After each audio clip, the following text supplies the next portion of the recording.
ক্লাসে ম্যাডাম ঢুকেই বলল, জয় তুই কি সাদিয়াকে প্রেমপত্র দিছস? সাদিয়া তোর প্রেমপত্র পড়ে অজ্ঞান হয়ে গেছে।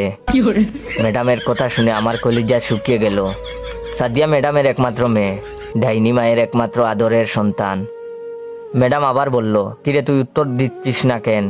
ভয়ে আমার পায়ে কাঁপাকাঁপি শুরু হয়ে গেল, যে কোনো সময় প্যান্ট নষ্ট করে ফেলার মতন। জীবনে কখনো ম্যাডামের ক্লাসে পড়া দিয়েছি বলে মনে পড়ে না। ম্যাডাম এমনিতেই আমাকে দেখতে পারে না, তার উপর তার মেয়েকে প্রেমপত্র দিয়েছি, সেটা পড়ে বেচারি অজ্ঞান। ম্যাডাম আমার অবস্থা আজ কি করবে সেটা বুঝার বাকি রইল না। মনে মনে বিপদের দোয়া পড়ছি আর নিজের বুকে ফু দিচ্ছি, আল্লাহ এবারের মতন আমাকে বাঁচাও। এরপর থেকে সাদিয়াকে নিজের বোনের চোখে দেখবো। ম্যাডাম আস্তে আস্তে এগিয়ে এলো আমার দিকে। ক্লাসের সবাই সার্কাস দেখার অপেক্ষায় আমার দিকে তাকিয়ে আছে। ম্যাডাম আমার কাছে এসে চিঠিটা আমার হাতে দিয়ে বলল, পড়ে শোনা। ম্যাডামের কথা শুনে এবার গলা পর্যন্ত শুকিয়ে কাঠ। আমি লজ্জায় নিচের দিকে তাকিয়ে আছি। ম্যাডাম তার ডাইনি কণ্ঠে চিৎকার করে উঠে বলল, এক্ষণ পড়ে শোনা বলছি। আমি চিঠি হাতে নিয়ে পড়া শুরু করলাম। কলিজার সাদিয়া, কেমন আছো তুমি? জানি তুমি ভালো নেই। তোমার ডাইনি মায়ের 45 মিনিটের ক্লাস আমাদের যে অবস্থা করে, আল্লাহ জানে সারাদিন তোমার ওপর ওই ডাইনিটা কতটা নির্যাতন চালায়। তুমি বললে আমি ওনার বিরুদ্ধে মামলা করব।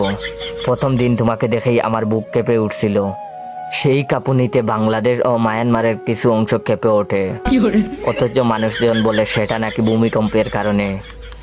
কাউকে বিশ্বাস করাতে পারিনি, ওটা আমারই বুকের ভূমিকম্প। তুমি জানো সারাদিন শুধু আমি তোমার কথা ভাবি। এত ভাবনা যদি আমি গণিতের প্রতি দিতাম, তাহলে আইনস্টাইনের মতো আমার পকেটে 2-4টা নোবেল থাকতো। কিন্তু দেখো, আমি নোবেলের কথা চিন্তা না করে শুধু তোমার কথা চিন্তা করি। কিন্তু তোমার ডাইনি মায়ের জন্য চিন্তাটাও ঠিক মতো করতে পারি না। হঠাৎ করে তোমার মা আমার চিন্তার মধ্যে এসে আমাকে লাঠি পেটা করে আর বলে, ওই তুই আমার মেয়েকে নিয়ে চিন্তা করিস কেন? সেই দিন স্বপ্নে দেখি তোমাকে নিয়ে ছাদে যাচ্ছি হানিমুন করতে। রকেটে আমি আর তুমি লুকোচুরি খেলছি। এর মধ্যে কোথা থেকে যেন তোমার মা এসে রকেটের ইঞ্জিন বন্ধ করে দিয়ে বলে, এবার খেলা হবে। বিশ্বাস করো সাদিয়া, তোমার কথা মনে হইলেই এই হৃদয়ের মধ্যে এনার্জি বাল্ব জ্বলে উঠে। তুমি আবার ভেবো না আমি 300 টাকার এনার্জি বাল্ব 100 টাকায় কিনেছি শুধুমাত্র কোম্পানি প্রচারের জন্য।